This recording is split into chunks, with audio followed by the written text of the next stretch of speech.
दोस्तों स्वागत है आपका एक बार फिर इस यूपीएससी के सफर में। जो लोग छंछोर तैयारी में जो लगे हुए हैं या फिर लगने जा रहे हैं, मैं उनका बेहद हार्दिक स्वागत करता हूँ। एक्चुअली ये वीडियो हिंदी मीडियम के लिए, इंग्लिश मीडियम के लिए मैं टुमारो पोस्ट करूंगा अराउंड 1 AM to 3 AM के बीच में। जैसे मुझे थोड़ा बहुत जो भी मेरा डेली शेड्यूल फिनिश होता है, तो उसके बाद फिर मैं यूट्यूब ओपन करता हूँ और आप लोगों के लिए थोड़ा बहुत जितना मेरे से बन सकता है सोशल कंट्रीब्यूशन उसको मैं प्रोवाइड करने की कोशिश करता हूँ। ये video actually how to make a super notes. Actually the concept is that simple सा फंडा है कि यार एक स्पेक्ट्रम की अगर आप बुक लेते हैं मॉडर्न हिस्ट्री की, जो कुछ मार्केट में 250 के आसपास रुपए की है, तो उसके अंदर एक्चुअली अगर ओवरऑल अगर पेजेस की बात करें तो 500 प्लस पेजेस हैं और ऊपर से हिस्ट्री है तो फैक्चुअल भी होगा और काफ़ी ज़्यादा दिक्कतें आती हैं। स्टार्टिंग में पढ़ते समय शायद हो सकता है आपको कुछ बंदों को 1 महीना भी लग जाता है, कुछ बंदों को 25 दिन भी लगता है, बट ये है इतना तो पता है कि 20 डेज से नीचे तो किसी को नहीं लगेंगे, इतना तो प्रॉमिस है। चाहे आप 3 घंटे पढ़ें चाहे 2 घंटे पढ़ें, बिकॉज स्टार्टिंग में स्पेक्ट्रम में 4 चैप्टर्स भी एडिट किए, जिस वजह से अब थोड़ा सा और दिक्कतें स्टार्ट हमें देखने को मिल रही हैं। लेकिन क्वेश्चन ये है कि इस यूपीएससी प्रीलिम्स के अंदर हम how to make a quick notes, actually तो क्विक सुपर नोट्स किस तरह से बनाएं, उसके लिए मैं आज आपके सामने मॉडल आंसर्स, मॉडल नोट्स भी लेके आया हूँ कुछ अपने हैंड रिटन्स में, बिकॉज इंग्लिश मीडियम वालों को मैं कल दूंगा, तो आज हिंदी मीडियम वालों का सेशन चलेगा इसमें, ताकि आप धक्के ना खाएं और अपने हिसाब से क्विक नोट्स बनाएं और इसके बारे में और भी आइडियाज़ क्लियर होंगे कि आखिर क्यों मैं नोट्स बनाऊं, क्यों ना बनाऊं, इसके पीछे भी थोड़े बहुत कंट्रोवर्सी चलेंगी। खैर गाइस, तो फर्स्ट ऑफ ऑल ये आगे बढ़ाते हैं इस पीपीटी को। फॉर इंग्लिश मीडियम के लिए जैसे मैंने नोटिफाई कर दिया है कि मैं कल 1 से लेकर 3 के बीच में, फिर इंग्लिश मीडियम के लिए मैं सेम पीपीटी को अपने स्टाइल में एक अलग टॉपिक के हिसाब से मैं आपको नोट्स दूंगा। तो बात आती है हिंदी मीडियम वालों के लिए। ओल्ड एनसीईआरटी में अगर देखा जाए, ओवरऑल ओल्ड एनसीईआरटी अगर बात करें, न्यू का तो समझ ही नहीं आता कि कंसेप्ट अप्रोचेस क्या हैं, कंटेंट बहुत अच्छे हैं, लेकिन एक कंसेप्ट आता है ना, हाथ समझ, एक सीक्वेंस हमें पता नहीं चल पाता। तो ओल्ड एनसीईआरटी भी बहुत अच्छी है, मैं मना नहीं करूँगा, ओल्ड एनसीईआरटी दमदार भी है, लेकिन एक प्रॉब्लम है उसमें कि जब आप चीज़ें पढ़ते हैं, सी अगर ओल्ड एनसीईआरटी की बात करें तो having too much factual data, एक तो पहली बात तो डेटा जो है उसमें बहुत ज़्यादा है, और साइड टू साइड ये भी है कि लिटिल बिट एनालिसिस है, ज़्यादा नहीं है। अगर आप बात करें जैसे कि अगर आप न्यू की बात करें तो उसमें बहुत ज़्यादा एनालिसिस है और लेकिन नो पैटर्न है। न्यू वाली में क्या है, पैटर्न है थोड़ा बहुत, लेकिन जो हम ढूंढ रहे होते हैं वो भी नहीं है उसमें। तो कहीं ना कहीं हमें दिक्कतें थोड़ी बहुत देखने को मिलती हैं specially for the history section के लिए ओनली बात करते हैं।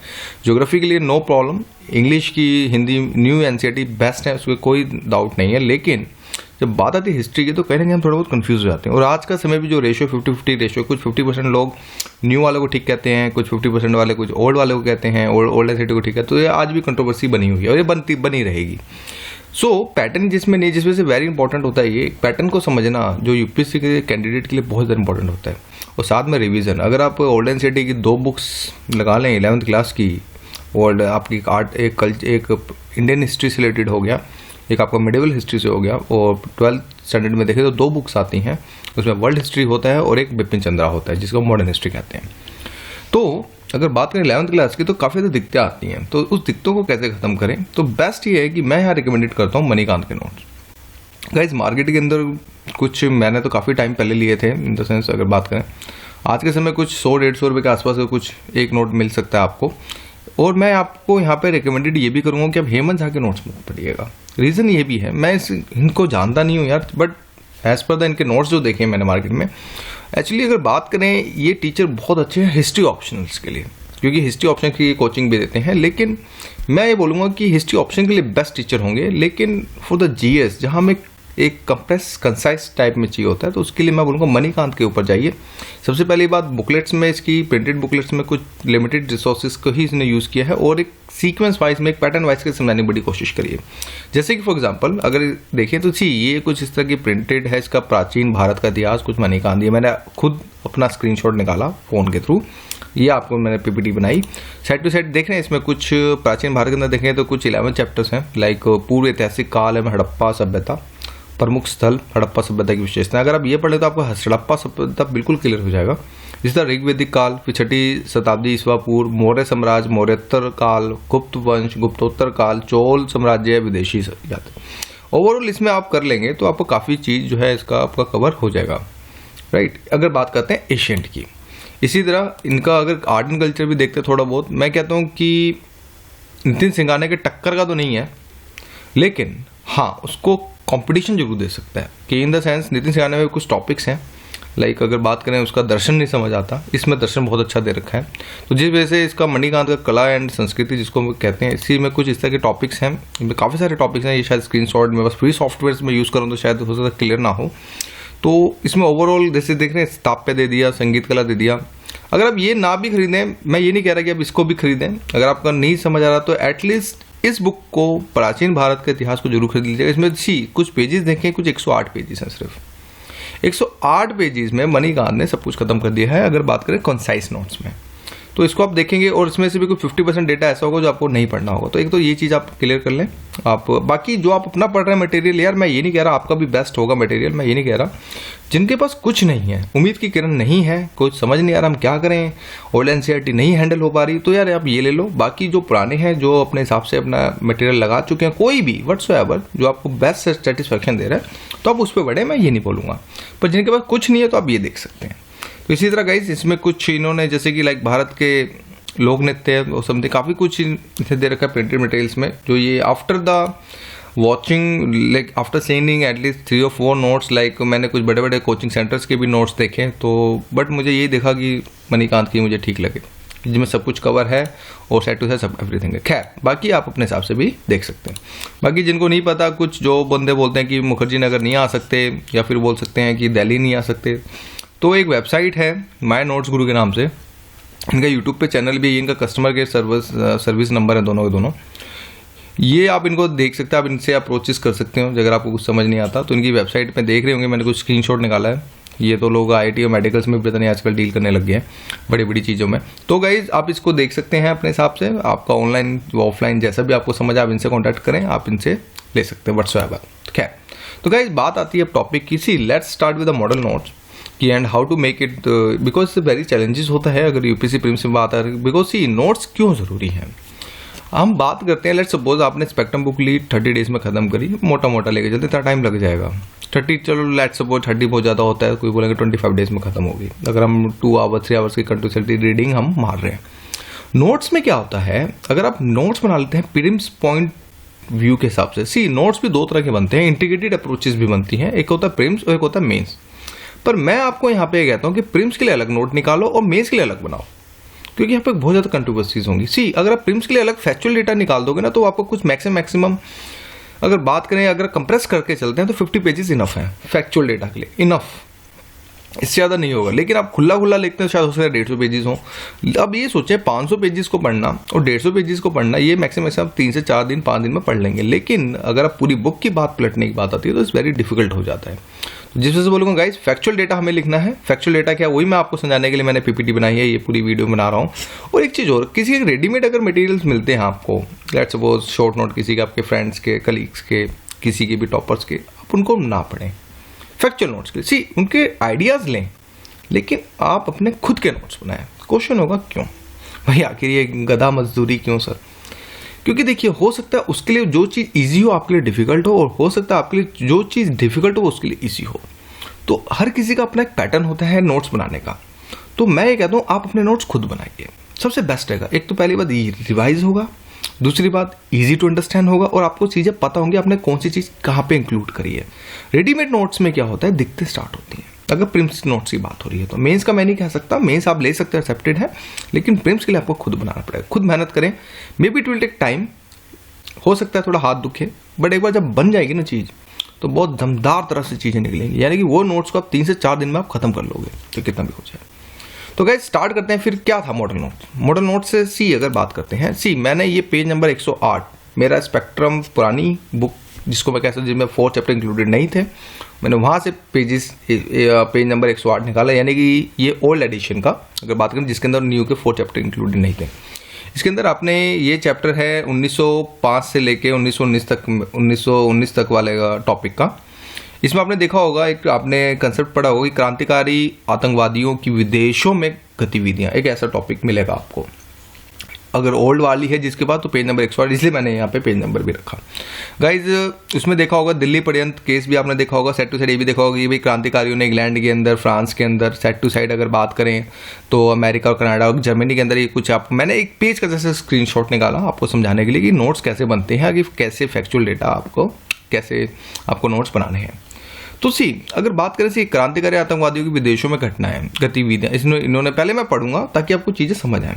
भाई आतंकवादियों ने भारत के अलावा विदेशों में भी कई स्थानों पर क्रांतिकारी आतंकवाद को जारी रखा। इनमें से कुछ स्थान या देश निम्नानुसार हैं। फर्स्ट था इंग्लैंड। लंदन में क्रांतिकारी आतंकवाद का नेतृत्व मुख्यतः श्यामाजी कृष्ण वर्मा, विनायक दामोदर सावरकर, मदन लाल ढींगरा, लाल हरदयाल ने किया। श्यामाजी कृष्ण वर्मा ने 1905 में यही भारत सुशासन समिति की स्थापना की, जिसे इंडिया हाउस के नाम से जाना जाता था। इस संस्था का उद्देश्य अंग्रेज सरकार को आतंकी कर स्वराज प्राप्त करना था। यहाँ से एक समाचार पत्र सोशोलॉजी का प्रकाशन भी किया गया।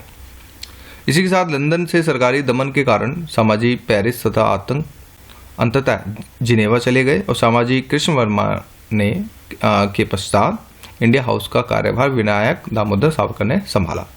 यही सावरकर ने 1857 को का स्वतंत्रता संग्राम नामक प्रसिद्ध पुस्तक लिखी और उन्होंने मैजिनी की आत्मकथा का मराठी में अनुवाद भी किया। 1909 में मदन लाल ढींगरा ने कर्नल विलियम कर्जन वाइली की हत्या कर दी। ढींगरा को भी गिरफ्तार कर फांसी पर चढ़ा दिया गया।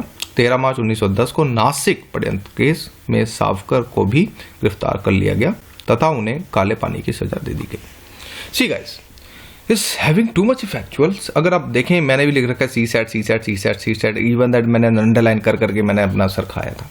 राइट स्टार्टिंग में था प्रॉब्लम्स थी, लेकिन अब इसको कैसे हैंडल किया जाए कि ये चीज़ें याद हो। सी अगर आप अंडरलाइन भी करते जाएंगे ना, अगर आप वाइट मार्कर से येलो मार्कर से जो भी है, अगर आप वाइट आईलाइनर से अगर करते हैं तो बड़ा दिक्कतें होंगी, आपको चीज़ें कंसेप्ट याद नहीं होगा, कहाँ तक पलटा पलटी करोगे। तो बेस्ट थिंग ये है अब इसमें आप अपने हिसाब से प्रिम्स के लिए नोट्स निकालें। कंटेंट सी पहले यार दिल्ली षड्यंत्र, सी मैंने इसका पेज नहीं निकाला क्योंकि मैं भी बहुत बड़ा आलसी हूँ, बेटर है कि एक पेज ही करा। दिल्ली षड्यंत्र केस की अगर बात करें तो सी दिल्ली षड्यंत्र केस के अंदर इन पर चला था मास्टर अमीर चंद, अवध बिहारी, दीनानाथ, सुल्तान चंद, हनुमंत सहाय और प्रहलाद बसंत कुमार। देख रहे मैंने कितना खुला लिखा, थोड़ा सा रीजन था इसके पीछे।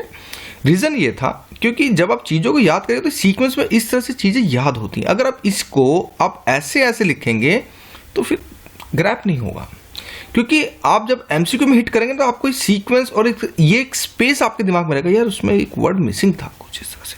अगर आप ये चीजें आप इस तरह से लिखेंगे तो शायद हो सकता है दिखते हैं। हर किसी का अपना एटीट्यूड है, अपना नोट्स बनाने का अपना तरीका है, तो जिसको जैसा अच्छा लगता है। पर मैं कहता हूँ प्रिम्स के लिए नोट्स आप खुले बनाएं ताकि चीजें याद रहें। लाइक मास्टर अमीर चंद, अवध बिहारी, दीनानाथ, सुल्तान चंद, हनुमंत सहाय, बसंत कुमार, ये दिल्ली षड्यंत्र केस पे। अब यहाँ से एक फैक्चुअल क्वेश्चन निकल सकता है, लाइक कैसे बताइए दिल्ली षड्यंत्र केस में कौन कौन से शामिल थे, तो यहाँ पे 2-4 नाम को स्किप कर देगा, उसकी जगह कोई और डाल देगा पहचानो।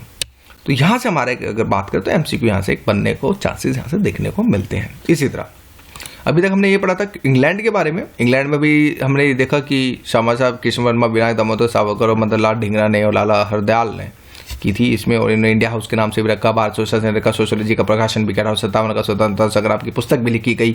मैजिनी की आत्मकथा भी मराठी में अनुवाद किया गया। साथ ही मदन ढींगरा ने कर्नल विलियम कर्जन वाली को हत्या भी कर दी थी। साथ में नासिक षड्यंत्र केस भी देखने को मिला। तो इस सारी की सारी चीजें कैसे याद हो, कैसे लिखा जाए। सी क्रांतिकारी आतंकवादियों को विदेशों में गतिविधियां इन द सेंस, अब मैंने ये सारा का सारा आतंकवादियों ने भारत के अलावा विदेशों में, ये नहीं, ये हमारा शॉर्ट नोट है।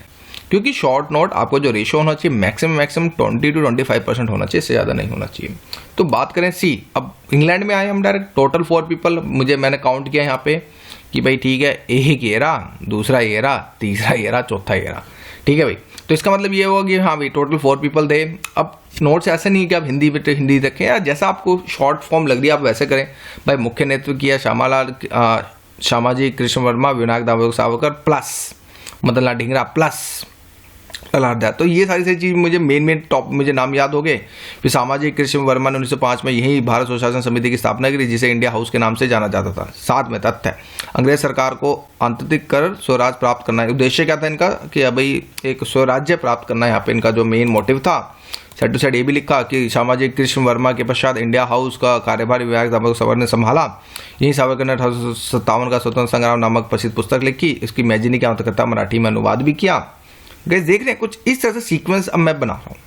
यानी कि अगर ओवरऑल देखा जाए तो 1909 में मदन लाल ढींगरा ने कर्नल विलियम्स कर्नल वाली की हत्या कर दी। नासिक प्रणत केस में फिर मैंने कुछ देखने मैंने कैसे बनाया भाई, मदन लाल ढींगरा को फांसी दे दी गई, विनायक दामोदर सावरकर ने काले पानी की सजा दे दी गई, और SR राणा प्लस श्रीमती भीमाजी स्तंभ थामा 1906 में सामाजी कृष्ण में लंदन पहुंच गए, प्लस वंदे मातरम नामक समाचार पत्र निकाला। देखने कुछ मैंने इस तरह से इन चीज़ों को निकाला। तो अब आप देखें कंटेंट्स, पेजेस ना देखें, कंटेंट देखें कितना कम है। देख रहे हैं, जस्ट ये कंटेंट है आपका और ये आपका ओवरऑल, ये इतना बड़ा सा जो अगर बात करें इसमें, अगर बड़ा सा बात करें तो ये आपका खत्म हो गया। तो ओवरऑल अगर बात करें तो हमने आधी लाइन उड़ा दी अभी, क्योंकि फैक्चुअल है ये। मैंने वही पेज निकाला जिसमें सबसे ज्यादा फैक्चुअल निकले। मैं और भी पेजेस दिखा सकता था, लेकिन मैंने भी जैसे एक फैक्चुअल ही निकाला। तो गाइज अब देखते हैं, फिर देखा हमने फ्रांस के अंदर, फ्रांस में यहाँ श्री SR राणा और श्रीमती बीकाजी रुस्तम कामा ने पेरिस से आतंकवादी गतिविधियों को जारी रखा। 1906 में सामाजिक कृष्ण वर्मा भी लंदन से यहाँ पहुंच गए, जिससे उनकी गतिविधियां और तेज हो गई। उन्होंने यहाँ वंदे मातरम नामक समाचार पत्र निकाले करने का प्रयास किया, और यहाँ पर SR राणा ने भारतीय छात्रों हेतु छात्रवृत्ति प्रारंभ की, लेकिन प्रथम विश्व युद्ध के समय फ्रांस और इंग्लैंड में मित्र हो जाने का क्रांतिवादी गतिविधि। ये मैंने ऑलरेडी नोट्स यहाँ पे एक्सप्लेन कर दिया गया है दोस्तों। अगर आप बात देखें, मैंने यहाँ पे ऑलरेडी नासिक प्रणत केस में मैंने ये का पूरा यहाँ पे एक्सप्लेन कर दिया। सॉरी, यहाँ पे मैं स्क्रीनशॉट नहीं दिखा पाया था, तो ये फ्रांस तक मैंने इंक्लूड किया था। अब देखिए अमेरिका और कनाडा के अंदर बात करें तो अमेरिका तथा कनाडा में क्रांतिकारी आंदोलन का नेतृत्व लाल हरदयाल ने किया। 1 नवंबर 1913 को लाला, अब देख रहे हैं यहाँ पे टाइपो मिस्टेक है तो लाला ही होगा वैसे, लाला हरदयाल ने सैन फ्रांसिस्को में गदर पार्टी की स्थापना करी। विश्व के अनेक भागों में इसकी शाखाएं खोली गई। गदर दल ने 1857 के विद्रोह की स्मृति में गदर नामक साप्ताहिक पत्रिका का प्रकाशन भी किया। और ये जो लैंग्वेज जो लिखी गई थी, जो इसमें नहीं है, वो थी उर्दू। स्टार्टिंग में कुछ बड़े बड़े वीडियो चैनल्स में पंजाबी लिखाई गई है, पर मैं बताऊंगा जो पहला न्यूज़पेपर था वो उर्दू के अंदर था मेरे हिसाब से। तो ये हो सकता है मैं गलत हूँ, बट मैं 100% श्योर हूँ कि उर्दू में ही पहला जो है पेपर निकाला गया था। तो गाइज ये था अमेरिका और कनाडा से रिलेटेड। अब सी अमेरिका और कनाडा अब कहाँ गया अगर बात करें, देखिए ये रहा अमेरिका तथा कनाडा। अब नेतृत्व किसने किया भाई? लाल हरदयाल ने किया, गदर पार्टी करी, गदर साप्ताहिक पत्रिका का प्रकाशन भी किया। तो अगर आप देखें तो मैंने इस पूरे के पूरे कंटेंट को सिर्फ, अगर देखें ना इतना सारे जो कंटेंट को सिर्फ मैक्सिमम मैंने सिर्फ 10 से 12 वर्ड्स में कन्वर्ट कर दिया। देख रहे हैं आप, ये सारी चीज यही है नोट्स में। अब बात आती है जर्मनी की, तो हम जर्मनी के बारे में पढ़ेंगे थोड़ा सा। प्रथम विश्व युद्ध प्रारंभ होने पर इंग्लैंड तथा जर्मनी के संबंध तनावपूर्ण हो गए। फलतः क्रांतिकारियों ने जर्मनी और अपनी गतिविधियों का केंद्र बना लिया। लाला हरदयाल तथा उनके साथी अमेरिका से जर्मनी आ गए, और वीरेंद्रनाथ चट्टोपाध्याय ने बर्लिन को अपनी गतिविधियों का केंद्र बना लिया।